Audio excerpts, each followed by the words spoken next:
बिस्मिल्लाहिर्रहमानिर्रहीम। Welcome back dear students. आज हमने सियानोबैक्टीरिया की कैरेक्टरिस्टिक्स, इसकी खुसूसियात को डिस्कस करना है। फर्स्ट ईयर बायोलॉजी चैप्टर 6 का ये टॉपिक है।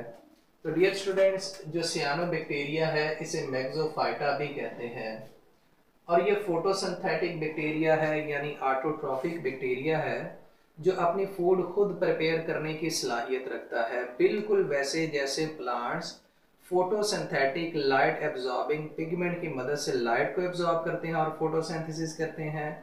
इसके अंदर भी लाइट एब्जॉर्बिंग फोटोसिंथेटिक पिगमेंट पाए जाते हैं जो कि लाइट को एब्जॉर्ब करते हैं और फोटोसिंथेसिस करते हैं। इसे ब्लू ग्रीन एल्गी भी कहते हैं।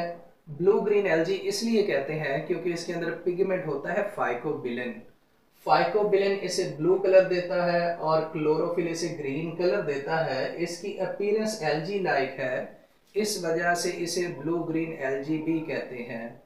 स्टार्ट के अंदर इसे एल्गी के साथ क्लासिफाई किया गया, लेकिन इसकी प्रोकैरियोटिक नेचर की वजह से इसे एल्गी से सेपरेट कर दिया गया, क्योंकि ये प्रोकैरियोटिक नेचर रखता है और इसका साइज 1 to 10 माइक्रोमीटर है।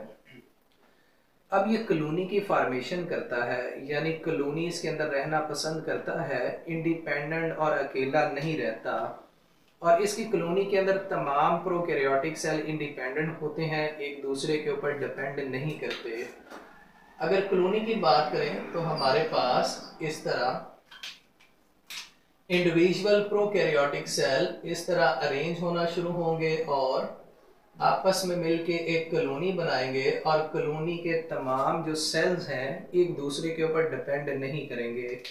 ये कॉलोनी से एल्गी लाइक अपीयरेंस देती है, इस वजह से इसे ब्लू ग्रीन एल्गी भी कहते हैं। और समटाइम ये फिलामेंटस यानी ट्राइकोम की फॉर्म के अंदर पाया जाता है, फिलामेंट थ्रेड लाइक फॉर्म के अंदर भी पाया जाता है।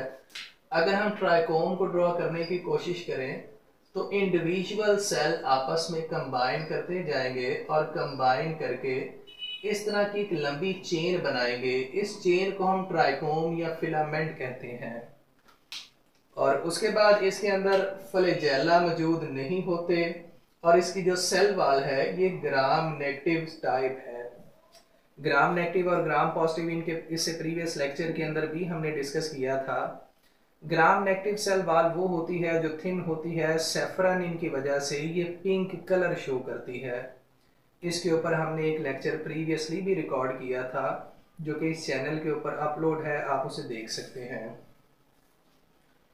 और ये गैस वेजिकल की वजह से लोकोमोशन करता है। अब गैस वेजिकल इसके अंदर खुद ये तैयार करता है ताकि अपनी बायोंसी को कंट्रोल कर सके। तो हम फर्ज कर लेते हैं हमारे पास ये एक सियानोबैक्टीरिया है, इसके अंदर मेम्ब्रेन बाउंडेड और गैलेरी नहीं होते, लेकिन मेम्ब्रेन बाउंडेड कुछ सर्कल पाए जाते हैं इस फॉर्म में, यानी मेम्ब्रेन ऐसे स्ट्रक्चर बनाएगी, इन स्ट्रक्चर के अंदर गैस वेजिकल फिल कर लिए जाएंगे इस फॉर्म के अंदर।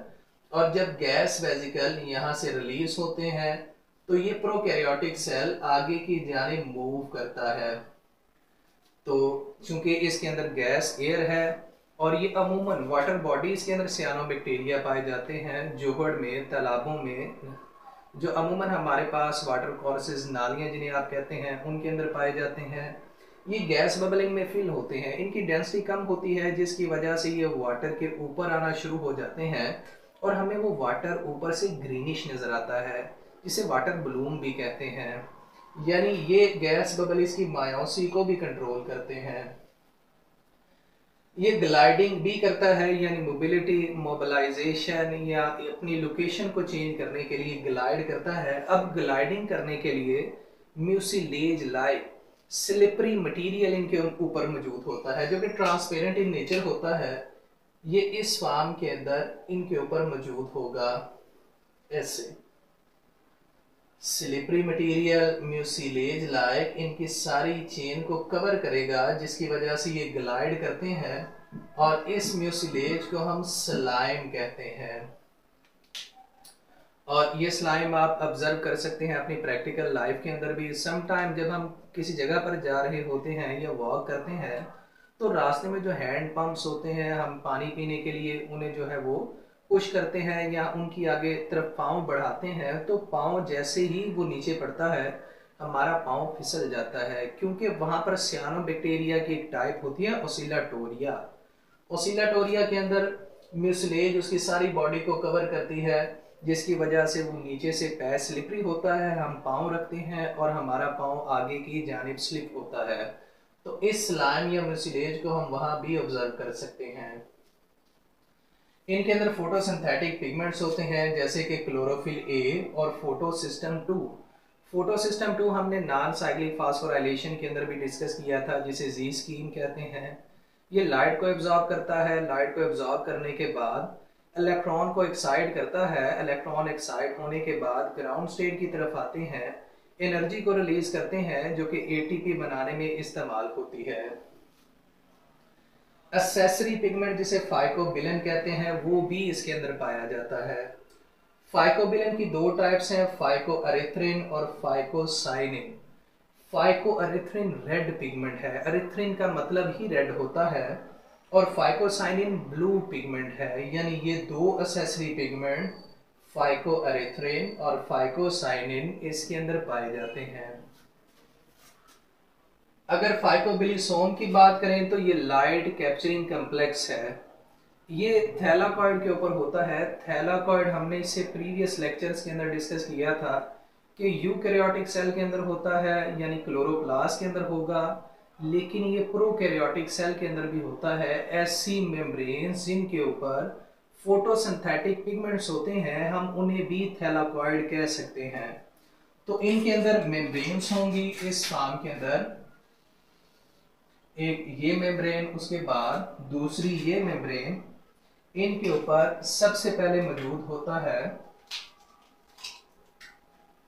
फाइकोसाइनिन, और ये फाइकोसाइनिन इस तरह मौजूद होगा। फाइकोसाइनिन के ऊपर होता है रेड फाइकोअरिथ्रिन, इस फॉर्म के अंदर इस थैलाकॉइड के ऊपर होगा, और उसके बाद यहाँ पर क्लोरोफिल होता है। ये एक कम्प्लेक्स बनता है फाइकोअरिथ्रिन का, उसके बाद फाइकोसाइनिन का और क्लोरोफिल का, जो कि लाइट एब्जॉर्बिंग होता है, लाइट को कैप्चर करता है और फोटोसिंथेसिस में हेल्प करता है। फाइकोबिलिन ब्लू कलर का जो पिगमेंट है वो भी इनके अंदर होता है, और इनके अंदर जो रिजर्व फूड होती है वो ग्लाइकोजन की फॉर्म के अंदर होती है। और ये भी एमसीक्यू है, आप याद रखिएगा। हार्मोगोनिया, हेट्रोसिस्ट और ए काइनिड्स इनके अंदर पाए जाते हैं। अब यहाँ पर ए काइनिड्स को हम सबसे पहले डिस्कस करेंगे। इस ट्राइकोम के अंदर एक सेल थिक और लार्ज हो जाता है, यानी थिक वार्ड होगा, साइज में बड़ा हो जाएगा और डॉर्मेंट होगा, डॉर्मेंसी के अंदर चला जाएगा। इस बड़े सेल को हम ए काइनिड्स कहते हैं। ये फेवरेबल कंडीशन में यहाँ से निकलता है और दोबारा सियानोबैक्टीरिया बनाने की सलाहियत रखता है। बाकी सेल इसके साथ वैसे ही अटैच होते हैं, स्मॉलर प्रोकैरियोटिक सेल। इनमें से एक सेल थिक वाल्ड सेल बनाता है और साइज में थोड़ा सा इंक्रीज कर जाता है, इसे हम हेट्रोसिस्ट कहते हैं। अब हेट्रोसिस्ट नाइट्रोजन फिक्सेशन का रोल प्ले करता है, यानी नाइट्रोजन को फिक्स करने में ये बड़ा अहम होता है। बाकी चेन इसके साथ वैसे ही चलती जाती है। अब जब यहाँ से हेट्रोसिस्ट या ए काइनेट्स निकलता है तो बाकी छोटी छोटी चेन्स रह जाती हैं इस फॉर्म के अंदर, जिसे हम हार्मोगोनिया कहते हैं। तो इसे हम यहाँ पर लिखेंगे हार्मोगोनिया। हमारे पास इस तरह ए काइनेट्स और हेट्रोसिस्ट के निकलने की वजह से स्मॉलर चेन लाइक स्ट्रक्चर रहता है। और हेट्रोसिस्ट हमने पहले ही डिस्कस किया है, एक छोटा सा सेल है जो अपने साइज को इनलार्ज करेगा, थिक वॉल होगा और नाइट्रोजन फिक्सेशन का रोल प्ले करेगा। इसे हम हेट्रोसिस्ट कहते हैं।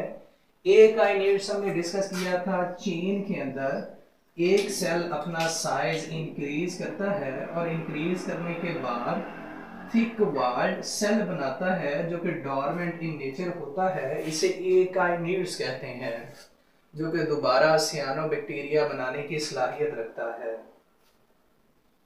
अगर इनकी इंपोर्टेंस की बात करें तो सियानोबैक्टीरिया रिक्लेमेशन ऑफ अल्कलाइन सॉइल, ऐसी सॉइल जिसकी बेसिसिटी बढ़ गई है, इसकी बेसिसिटी को कम करने के लिए नाइट्रोजन को एब्जॉर्ब करता है और इसकी एसिडिटी बढ़ा देता है, यानी बेसिसिटी को एसिडिटी में चेंज करके इसे नॉर्मलाइज कर देता है।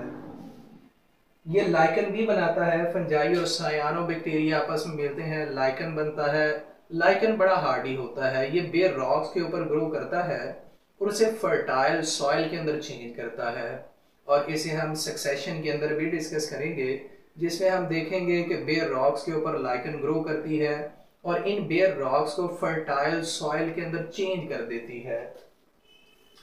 वाटर ब्लूम, जैसे कि हमने पहले ही डिस्कस किया है, जब वाटर के अंदर फॉस्फेट्स और न्यूट्रिएंट्स ज़्यादा होते हैं, इन फॉस्फेट्स और न्यूट्रिएंट की वजह से वहाँ पर सियानोबैक्टीरिया जल्दी से ग्रो करते हैं और ग्रो करने के बाद वहाँ पर एक मोटी स्कम बना देंगे जिसे हम वाटर ब्लूम कहते हैं, और इसकी वजह से वाटर में टॉक्सिन्स भी पैदा होते हैं जो कि लाइव स्टॉक के लिए, एनिमल्स के लिए और डोमेस्टिक यूज़ के लिए इस वाटर को अनफिट कर देते हैं। तो डियर स्टूडेंट्स, ये हमारे पास टॉपिक था कैरेक्टरिस्टिक्स ऑफ सियानोबैक्टीरिया।